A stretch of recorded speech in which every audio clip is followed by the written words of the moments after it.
Das letzte Stündchen habe ich gemeint, werde ich auch irgendwann sterben.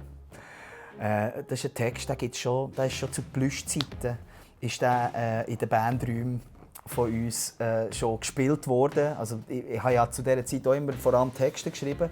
Und habe zu x verschiedenen Songs, die Jungs alle geschrieben haben, habe ich diesen Text immer wieder eingebracht. Ich wollte einen Song über Phobien schreiben. Und er hat einfach nie gepasst. Es hat einfach nie das musikalische Gewand gegeben, das er eingehängt hat. Und vor 3 Jahren, also währenddem eigentlich Apfelbaum und Palmen wir am Spielen waren, auf Tour waren mit dem, kommt plötzlich der Emmy, mein Bassist, den ich auch schon erwähnt habe, der mit mir die Songs, viele von diesen Songs geschrieben hat, kommt mit einer musikalischen Idee, wo wirklich so das er hat alles gesungen und es war wirklich recht ein schräger Song. Dann habe ich gefunden, ja komm, ich mache mal etwas. Ich habe meine Schublade auf, dann ist das letzte Stündchen der Text wieder vorgekommen. Und ich dachte, ja, ich singe einfach mal den drüber. Hey, und es ist wirklich so faszinierend, wie es manchmal geht im Leben und wie Sachen plötzlich sich einfach fügen. Es hat einfach passt.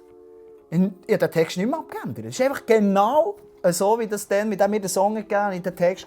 Klar, wir haben noch ein Arrangement gemacht, wir haben es probiert, auch ein bisschen zu inszenieren, das Lied. Also, dass man irgendwie die Beklemmung auch spürt, wo die Phobien, also im Lift eingesperrt sind oder im Keller, hervorrufen. Aber schlussendlich ist das eben wirklich für mich das Faszinierende, das ist auch das, was ich immer wieder so schön finde.